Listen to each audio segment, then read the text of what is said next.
नमस्कार, आप देख रहे हैं इंडिया न्यूज पंजाब। आपके साथ मैं अभिषेक पांडे। इंडिया न्यूज पर प्रतिदिन की बड़ी बहस में आज का मुद्दा है हिमाचल में मानसून की धीमी रफ्तार ने किसानों की चिंता बढ़ा दी है। मानसून बारिश के देर से आने को देखते हुए खरीफ सीजन की बुआई में विलंब होना तय माना जा रहा है। मानसून अपने निर्धारित समय से देरी से चल रहा है।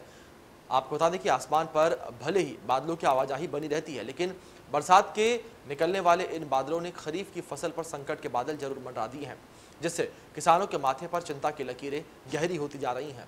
मौसम की बेरुखी की वजह से प्राकृतिक स्रोत आहिस्ता आहिस्ता खत्म हो रही हैं। किसानी बागवानी के अलावा ज्यादातर इलाकों में पेयजल किल्लत भी हो रही है।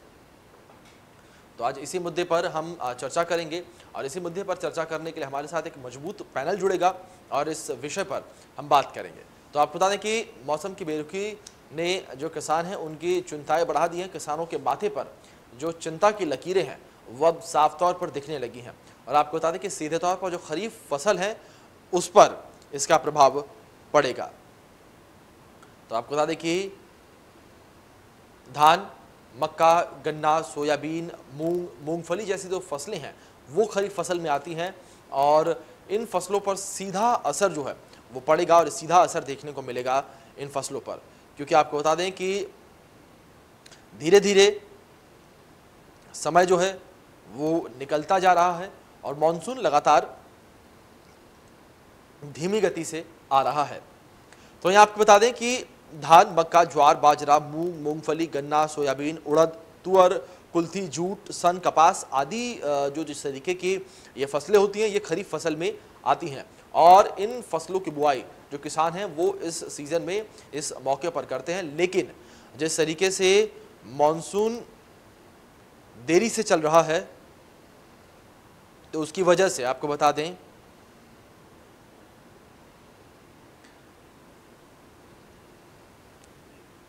किसानों को काफी ज्यादा दिक्कतें हो रही हैं।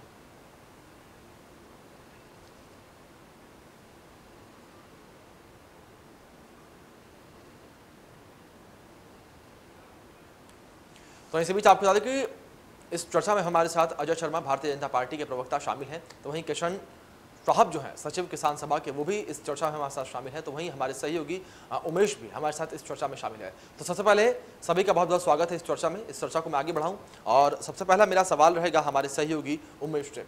उमेश, आपसे मैं सवाल करना चाहूँगा कि जिस तरीके से हम देख रहे हैं कि मानसून बेहद देरी से चल रहा है, या यूँ कहें कि मानसून देरी से है और मानसून की देरी की वजह से जो किसानों के माथे पर चिंता की लकीरें हैं वो साफ तौर पर दिखने लगी हैं, क्योंकि खरीफ की फसल जो है उसकी बुआई जो है उसमें विलंब साफ तौर पर हो रहा है।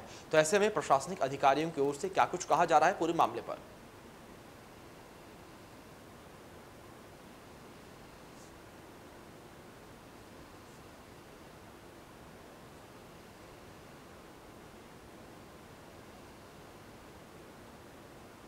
म्यूट कीजिए उमेश जी, आवाज नहीं आ रही है जी। उमेश, उमेश आप सुन पा रहे हैं मुझे? आप तक बात पहुंच रही है मेरी? हिमाचल की बात करें तो हिमाचल प्रदेश में स्थिति उलट है। यहाँ मानसून 10 दिन पहले दस्तक दे चुका है जून महीने में। तो हिमाचल में उम्मीद ये शुरू में कर रहे थे कि इस बार अच्छी खासी बारिश होनी है, क्योंकि 10 दिन पहले मानसून आया भी। मानसून की जो बरसात है वो 2-3 दिन लगातार हिमाचल प्रदेश में बारिश, लगभग हम कहें तो पूरे हिमाचल प्रदेश में बारिश हुई और कई जगह तो ज्यादा बारिश हुई थी। ज्यादा बारिश की भी शिकायत लोगों ने करी थी, लेकिन उसके बाद मानसून की बारिश जो आहिस्ता आहिस्ता न्यूट्रलाइज होगी और जो मानसून जो खासकर जो वेस्टर्न डिस्टर्बेंस है वो वीक हो गया, उसके चलते बारिश नहीं हुई है। आज आप देख सकते हैं जुलाई शुरू हो गया है, जुलाई में भी बारिश नहीं हुई है, जून में भी बहुत कम बारिश हिमाचल प्रदेश में हुई है। तो पिछली बरसात में भी मौसम का यही मिजाज रहा और अब यूं कहें पिछला लगभग 3-4-5 साल ऐसे निकल गए हैं जब मौसम का ये मिजाज रहा है कि मानसून आता तो समय से और लेकिन बीच में बारिश नहीं होती है। प्रदेश में आज की वक्त की बात की जाए तो ज्यादातर जो पहाड़ी क्षेत्र है, जो निचले या ऊंचाई वाले इलाके हैं, वहाँ बारिश नहीं हो रही। किसान बागवानों को भारी मुश्किलों और किल्लतों का सामना करना है। आपको पता है कि हिमाचल प्रदेश पूरा एक तो कंज्यूमर स्टेट है, सारी जो चीजें हैं बाहर से आती हैं, लेकिन छोटी मोटी जो किसानी खेती हिमाचल प्रदेश में होती है, जंगली जानवर, मौसम का मिजाज और जो ओलावृष्टि बर्फबारी, ये तमाम चीजें भी एक बड़ी चुनौती रहती हैं। ऐसे में मौसम का नहीं बरसना और इस तरह से सूखे जैसी स्थिति होना वो चिंता का विषय है। आप हमारे साथ विशेषज्ञ भी जुड़े हैं, ये किसानी खेती से भी जुड़े लोग हैं।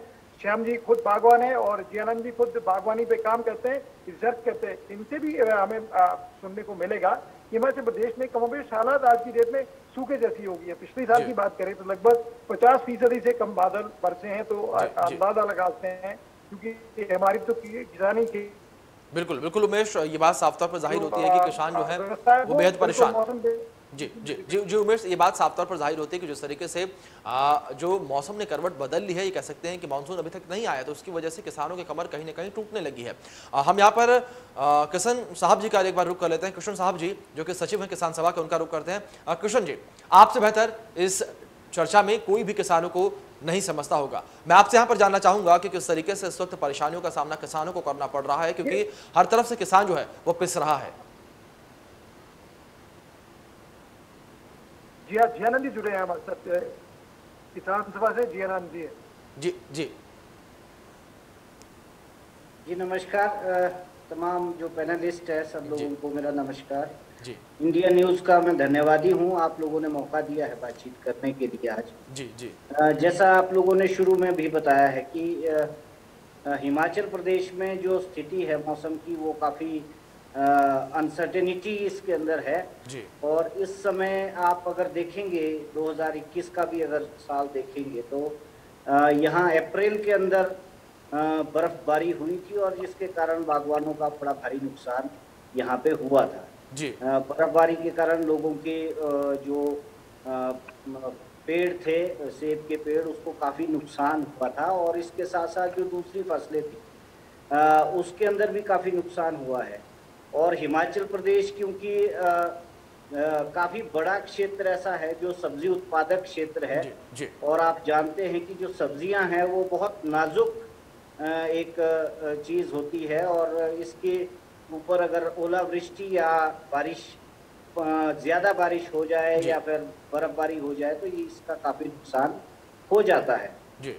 तो इस साल ये देखिए कि भाई हिमाचल प्रदेश में चाहे वो बागवानी का क्षेत्र है या सीरियल क्रॉप्स है या सब्जी उत्पादक है, लगभग सब लोगों पर मौसम की मार पड़ी है।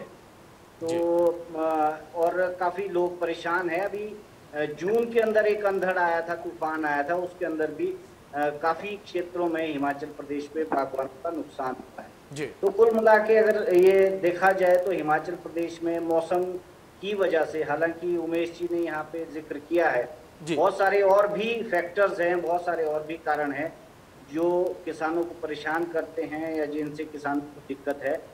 उस पर जब चर्चा होगी तो इसमें अपनी बातचीत हम रखेंगे।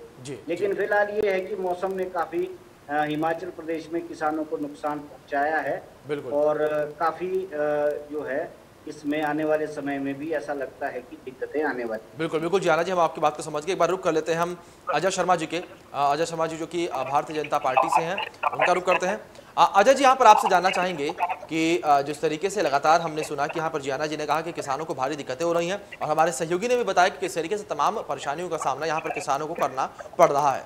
तो ऐसे में सरकार की ओर से क्या कुछ प्लान तैयार किया गया है, क्या कुछ बैकअप प्लान तैयार किया गया है किसानों के लिए, किस तरीके से किसानों की सहायता सरकार करेगी, क्योंकि प्रदेश में आपकी ही सरकार है? बिल्कुल, सबसे पहले तो मैं सभी अपने दर्शकों को और पैनलिस्ट को अपना नमस्कार जी, सबका अभिवादन जी। बिल्कुल, आपने जो चिंता व्यक्त की है जी, जैसे मॉनसून की कमजोरी, एक तरह से आपने खरीफ की फसलों का जिक्र किया है जिनकी बुआई अभी होनी है, उनके लिए निश्चित तौर पर ये चिंता का विषय है। लेकिन उलट इसका जो pre monsoon showers Himachal Pradesh में रहे हैं उसका सेब के लिए जो रिक्वायर्ड मॉइस्चर था वो पर्याप्त मात्रा में भी है और ऐसा सेब का जो क्षेत्र है उस क्षेत्र में मुझे लगता है कि स्थिति इतनी चिंताजनक अभी नहीं है। हाँ, पीछे जो समय जिसका उमेश जी ने जिक्र किया, जो बर्फबारी हुई, ओलावृष्टि हुई, उससे सेब की फसल को बहुत नुकसान हुआ है। आपने सीधा इसको सरकार के साथ लिंक किया है, तो मैं आपसे बहुत करबद्ध होकर के ये आपके चैनल के माध्यम से सभी दर्शकों को बताना चाहूंगा कि वो चाहे केंद्र की सरकार हो चाहे प्रदेश की सरकार हो, किसानों से जुड़े हुए विषयों पर लगातार संवेदनशीलता के साथ काम करने वाले हमारे प्रधानमंत्री आदरणीय मोदी जी सदैव तत्पर रहते हैं। हमारे प्रदेश के लोकप्रिय मुख्यमंत्री स्वयं बागवान हैं, हमारे बागवानी मंत्री स्वयं बागवान है और प्रोएक्टिव मोड में जो भी रिक्वायर्ड चीजें हैं, मौसम के कारण जो उपजा हुआ संकट किसी भी प्रकार का फसलों पर आएगा तो निश्चित तौर पर सरकार संवेदना के साथ किसानों का साथ खड़ी है। लेकिन ये जो विषय है, जैसा पहले पैनलिस्ट भी चर्चा कर रहे थे कि ये दूसरा साल हो गया लगातार जब मानसून शावर्स आते हैं लेकिन बीच मानसून 10 से 15 दिन डिले हो जाता है। तो एक पूरी तरह से ये एक रीजनल इशू नहीं है। एक आप वैश्विक तौर पर देखेंगे तो सस्टेनेबल डेवलपमेंट की बात करना और जलवायु परिवर्तन के कारणों पर पूरे के पूरे आपके जो हमारा इवेंट है उसका फोकस है और अनेकों हमारी संधियां इस विषय पर हो चुकी है। ये जो उत्तरदायी कारण है, जिस तरह से जलवायु पूरे विश्व का बदल रहा है और बदलते हुए जलवायु के कारण जो स्थितियां पैदा हो रही है उसके कारण खाद्य सुरक्षा की चिंता बढ़ने लगी है।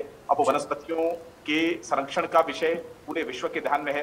तो मुझे लगता है कि जो हमारा inter government panel for climate change है, जो हमारा वैश्विक स्तर पर काम करता है, वो जिस संवेदना के साथ गंभीर है पर्यावरण के विषयों को लेकर के और जलवायु परिवर्तन के विषयों को लेकर के, उस पर और हम सबको गहराई से नीचे तक मुझे लगता है कि ग्राम पंचायत स्तर तक जागरूकता होनी चाहिए। और 1.9 जो आपका सेल्सियस है तापमान पिछले एक सदी के अंदर पृथ्वी का बढ़ा है और उसके कारण ग्लेशियरों के आने का, सूखा पड़ने का, असमय वर्षा होने का, ये एक जो साइंटिफिक एरिना में एक चर्चा का विषय बना है, उसमें कॉमन लोगों की सहभागिता भी सुनिश्चित है क्योंकि कॉमन लोगों के, आम नागरिकों के व्यवहार से, आम नागरिकों के पार्टिसिपेशन से ही जलवायु परिवर्तन के लिए उत्तरदायी कारणों का समाधान ढूंढा जा सकता है। बिल्कुल।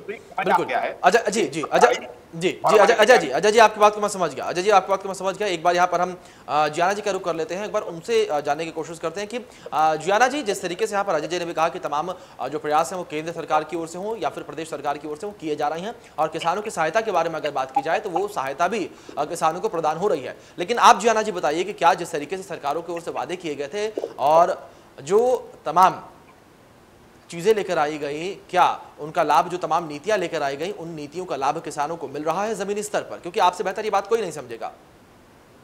देखिए, ये ठीक बात है। इसमें दो बातें हैं जी। एक बात है कि आपकी मंशा है कि कुछ करना है जी, लेकिन दूसरी बात है कि उसको लागू करना है जी। तो अगर आप देखेंगे सरकारों की तरफ से, खैर चलिए वो नेशनल इशू है कि 7 महीने से किसान जो है अपना कृषि कानूनों को लेकर के एजिटेशन कर रहा है, वो संघर्ष में है, लेकिन सरकार के पास कोई ऐसा समय नहीं है उनके पास कि वो उससे बातचीत भी करे। लेकिन जियाना जी वो विषय दूसरा है। जियाना जी मैं अगर आपको याद दिला दूं कि वो विषय दूसरा है। जी वो तो मैं आ रहा हूँ। तो हिमाचल प्रदेश में भी अगर आप देखेंगे दूसरी तरफ, मतलब किस तरीके से राहत, आप देखिए कि कोविड काल है, संकट का समय है और इस समय में जहां किसानों को राहत मिलनी चाहिए थी वहां उल्टा सरकारों की तरफ से बोझ किसानों पर पड़ रहा है। अभी देखिए इसी सीजन में सेब सीजन आने वाला है, कार्टन का दाम आपका बढ़ रहा है, सेब का जो आपका ट्रांसपोर्टेशन कॉस्ट है वो आपकी बढ़ेगी आने वाले समय के लिए, क्योंकि पेट्रोल डीजल के दाम बढ़ गए हैं जी। और मार्केट के अंदर जो जब मार्केट में आप जाते हैं तो अनसर्टेनिटी ये रहती है कि फ्लक्चुएशन जो दामों के अंदर है कि सुबह के समय कुछ दाम है और दोपहर के समय वो दाम एकदम घट जाता है और दूसरे दिन को कुछ और हो जाता है। उसके अंदर सरकारों की इंटरवेंशन की जो जरूरत है या जो होना चाहिए था उस तरीके से नहीं है। रासायनिक खादों के अंदर पिछले समय में सरकारों ने बढ़ोतरी की है जी। तो अब आप ये देखिए कि किस एंगल से, चलिए मान लीजिए कि बहुत अच्छी है मंशा सरकार की, हो सकती है, लेकिन उस मंशा का कोई लाभ नीचे ग्राउंड के स्तर पर। जियाना जी जियाना जी आपका पक्ष हम समझ गए जी। जियाना जी आपका पक्ष हम समझ गए। एक बार अपने सहयोगी का रुख करते हैं उमेश जी का। उमेश जी आपके पास आना चाहेंगे जिस तरीके से जियाना जी यहाँ पर कह रहे हैं जी। जियाना जी मैं समझ गया, समय कम है, एक बार सहयोगी का रुख भी कर लेते हैं, वो भी बताएंगे कि ग्राउंड रिपोर्ट क्या है। उमेश जी, जिस तरीके से यहाँ पर जियाना जी को आपने भी सुना, हमने भी सुना, उनका कहना है कि सरकार की मंशा तो है, सरकार करना तो चाहती है, लेकिन लाभ जो है वो आम जनता तक या किसानों तक नहीं पहुंच रहा है। लेकिन उमेश, जब आप ग्राउंड जीरो पर उतरते हैं, जब आप किसानों तक पहुंचते हैं, जब आप किसानों से बातचीत करते हैं, तो आपको किस तरीके के हालात दिखते हैं और किसान कितने अवेयर दिखते हैं जो सरकार की नीतियां हैं उनसे? क्योंकि कहीं ना कहीं सबसे बड़ी बात ये भी उठती है उमेश, या जितने भी हमारे साथ अतिथि मौजूद हैं उनसे भी मैं कहना चाहूंगा कि कहीं ना कहीं किसानों को भी नीतियां कभी कभार पता नहीं होती हैं। जी उमेश।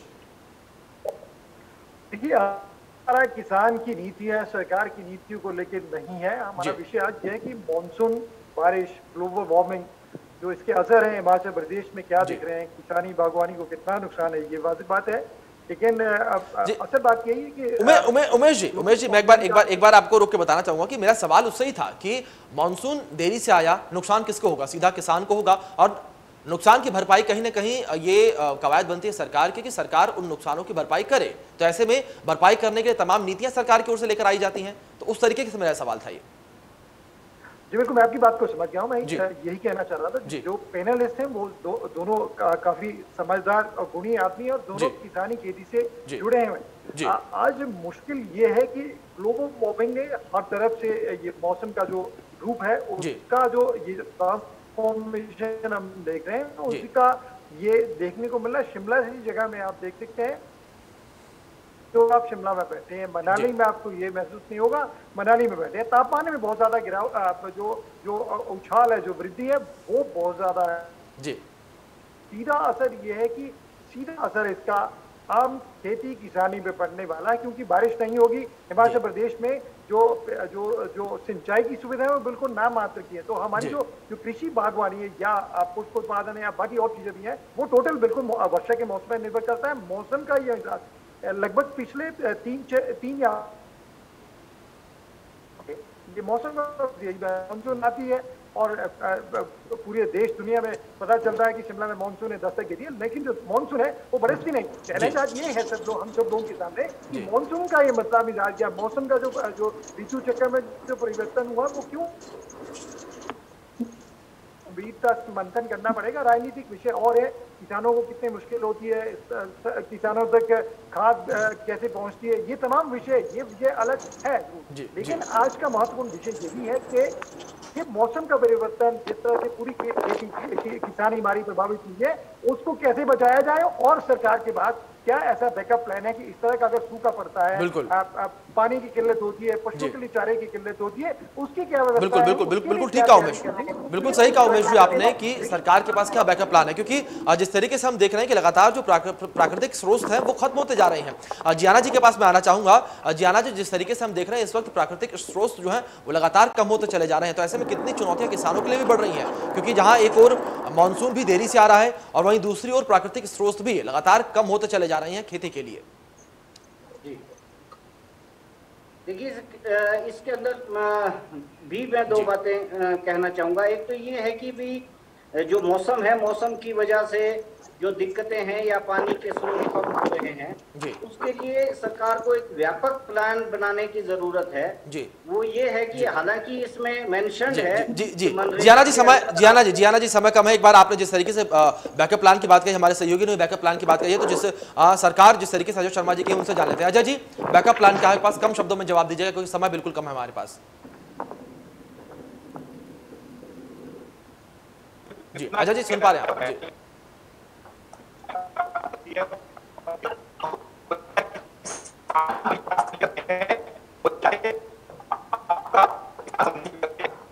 अजय जी अजय जी की आवाज लगता है रुक कर आ रही है और हमारे पास समय भी बेहद कम है। अजय जी, जियाना जी, उमेश जी, आप तीनों लोगों का बेहद शुक्रिया। आप तीनों इस चर्चा में शामिल हुए और आप तीनों ने अपना कीमती समय दिया, और इसी साथ हम भी यही कामना करते हैं कि जिस तरीके से किसानों को इस वक्त बेहद ज़्यादा परेशानी हो रही है, तो किसानों की परेशानी का हल जल्द से जल्द निकले, चाहे सरकार की ओर से निकले, चाहे प्राकृतिक संसाधन जिस तरीके से उनकी कमी होती चली जा रही है, या फिर प्राकृतिक संसाधन एक बार फिर से उस तरीके से हो जाए कि किसानों की जो माथे पर जो चिंता की लकीर है वो मिट सके। फिलहाल इस बुलेटिन में इतना ही। तमाम बड़े अपडेट्स के लिए देखते रहिए इंडिया न्यूज़। धन्यवाद।